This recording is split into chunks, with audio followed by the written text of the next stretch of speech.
This is a reciprocating sander. So is this. Let's talk about them.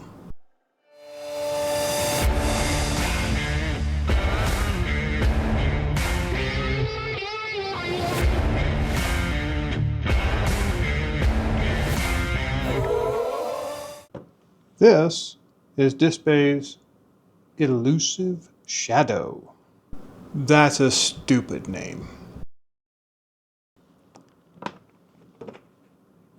You pay about, I paid about $50 for it. These days I think you can pick it up for between $30 and $60, depending on what version and where.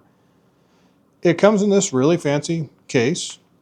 It comes with 8 ABS heads, a USB-C cable for charging. It has a built-in rechargeable battery. More on that in a minute. It does what it says on the tin. It is a reciprocating sander. It has 3 different speed settings, kind of a low, medium, high. And it works quite well. I worked with it for about a month, and after that I got frustrated with one particular feature and started looking for something that was a little bit simpler. But the problem that I ran into, which is not really a problem, it was just something that annoyed me. Like I said, it works. It does exactly what it says on the tin, and it does it well. The problem is this button.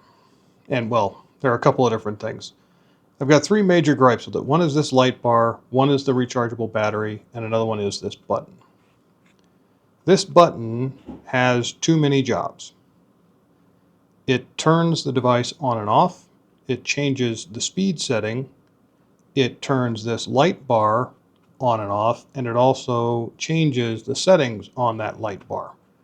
And that's an awful lot of work for one button to do on a sander. I mean, my orbital sander out in the garage from DeWalt has a switch, and it's just on or off. It doesn't do anything else.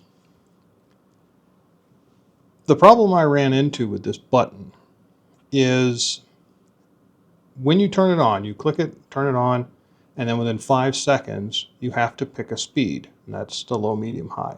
You can't always tell what speed setting you landed on, which is kind of annoying. It's in kind of a bad spot. I found myself accidentally turning it off on a regular basis. And you can't change speeds, 5 minutes later. You have to turn it off, turn it back on, and then select a speed setting.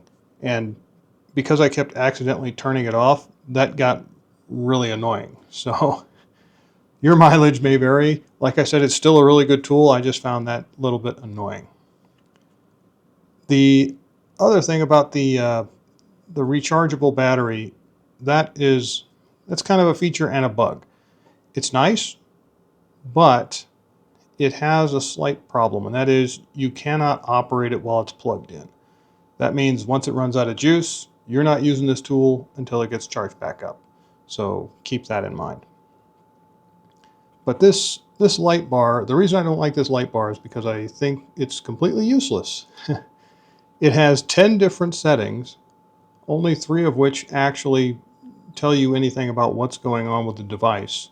And it's completely unnecessary. There's a little light indicator here that does the exact same job of telling you, what's going on with the device.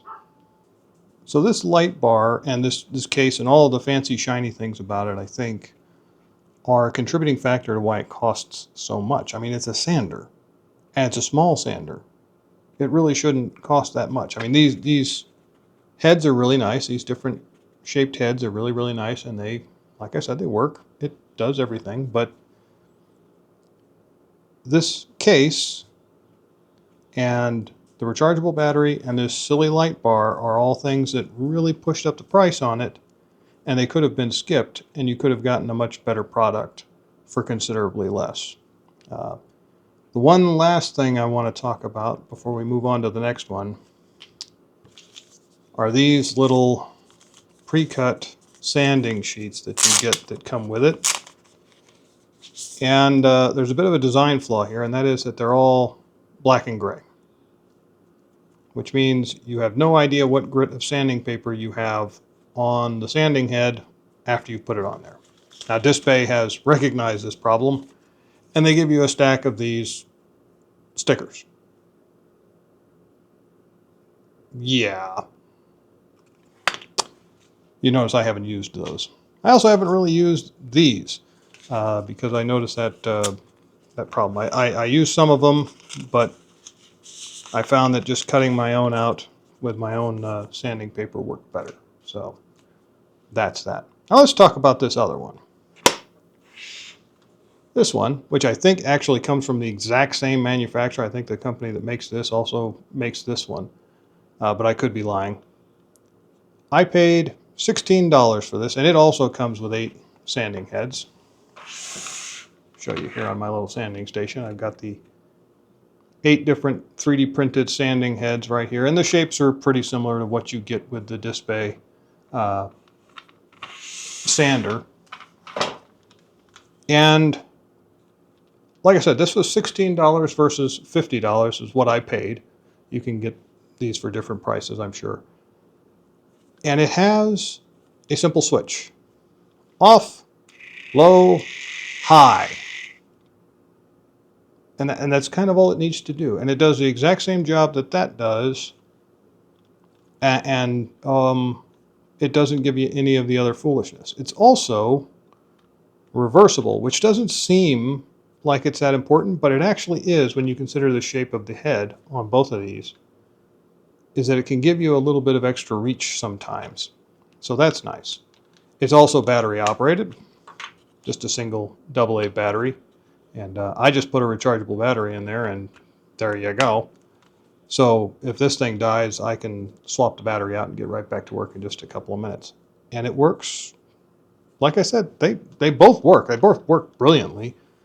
I just like using this one better. I mean, I've fully integrated it into my workspace, and the only real complaint I have about this one is the overall design of it has this little problem.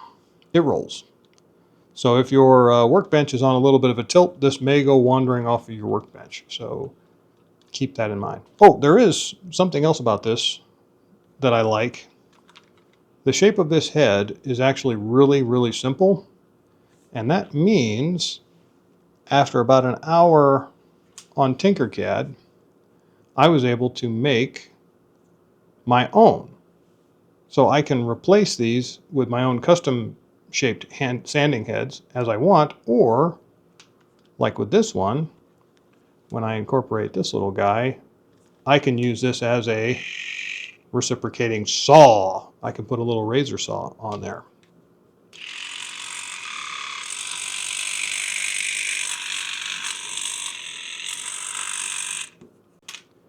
And it kind of works. So I just thought that that was a plus side that probably wasn't intended. Which one should you get? Well, that's kind of up to you. I mean, like I said, both of them work really well. Both of them do the job. This one has the added bonus of not, rolling off your workbench. It also has the downside of that truly awful name. But yeah, I mean, they're both really good. They just, I found this one to be annoying the more I worked with it. And that's just my opinion. Well, that's really all I've got, guys. Let me know what you think in the comments, and happy hobbying.